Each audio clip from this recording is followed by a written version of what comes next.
Hello everyone, आज का हमारा टॉपिक है कॉइन्स रेशियो, जो रेशियो एंड प्रोपोर्शनल का ही टॉपिक है। इसमें हमारा क्वेश्चन है कि एक मनी बैग है, वो कंटेन करता है 1 रुपी, 5 रुपी और 10 रुपीज़ के कॉइन 3:5:7 में।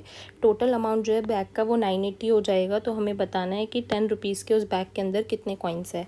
तो इन क्वेश्चन के लिए हम क्या करते हैं, पहले जो हमें रुपीज़ की वैल्यू दे रखी होती है हम वो लिख लेते हैं। जैसे यहाँ 1 रुपीज़ है, 5 रुपीज़ है और 10 रुपीज़ है, तो हम लिख लेंगे रुपीज़ की वैल्यू। फिर उनका रेशियो लिख लेते हैं कि किस किस रेशियो में हमें ये अमाउंट गिवन है। तो 3:5:7 में हमें गिवन है ये अमाउंट।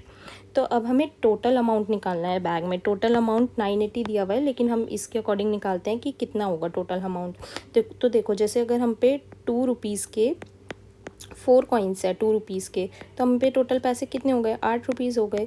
तो सेम हम इसी तरह करेंगे, इसमें 1 रुपीज़ के 3 कॉइन्स है हम पे, तो टोटल कितने हो गए, 3 रुपीज़ हो गए हम पे। ऐसे ही 5 रुपीज़ के 5 कॉइन्स है, तो टोटल कितने हो गए, 25। 5 की मल्टीप्लाई 5 से कर देंगे। ऐसे ही 10 रुपीज़ के 7 कॉइन्स है, तो 10 7 ज़ा 70 हो गए। तो ऐसे ही हम मल्टीप्लाई करके निकाल लेंगे। तो अब देखेंगे हम पे टोटल कितने अमाउंट हो गया, ये 70 + 25 दैट इज़ 95, 95 + 3 दैट इज़ 98। तो 98 रुपीज़ हो गए हम पे, यानी टोटल। ठीक है, 98 रुपीज़ है हम पे यानी। लेकिन हमें अमाउंट कितना दे रखा है, 980 दे रखा है। ठीक है, 980 दे रखा है, जो कि 10 टाइम्स है 98 का। ठीक है, तो यानी जो हमारा रेशियो होगा ये वाला, ये रेशियो भी 10 टाइम्स होना चाहिए हमारा। ठीक है, तो इसीलिए हम क्या करेंगे, ये रेशियो हमारा 10 टाइम्स होना चाहिए।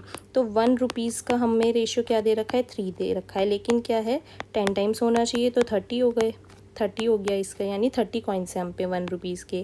ऐसे ही 5 रुपीज़ का हमें क्या रेशियो दे रखा है, 5 दे रखा है, लेकिन 10 टाइम्स होना चाहिए, तो 50 कॉइन्स हो गए 5 रुपीज़ के। ऐसे ही 10 रुपीज़ के क्या रेशियो दे रखा है हमें, 7 दे रखा है, लेकिन ये भी 10 टाइम्स होना चाहिए, तो यानी 70 कॉइन्स हो गए। ठीक है, और हमें यही आंसर निकालना था कि 10 रुपीज़ के कितने कॉइन्स होंगे, तो 10 रुपीज़ के 70 कॉइन्स होंगे। ऐसे ही हमें निकालना है। ये आप डायरेक्ट यहाँ से, मतलब 10 टाइम्स आ गया था तो पेपर में आया, तो आप सबका नहीं निकालेंगे, इन दोनों की हमें ज़रूरत नहीं है, हमें सिर्फ 10 का पूछा है, तो हम डायरेक्ट जो 10 की वैल्यू है, 10 का ये रेशियो है, इससे ही हम डायरेक्ट मल्टीप्लाई करके निकाल लेंगे। बट मैंने आपको समझाने के लिए पूरा बताया। तो 70 कॉइन्स हमारा आंसर आ गया। Thanks for watching, follow for more.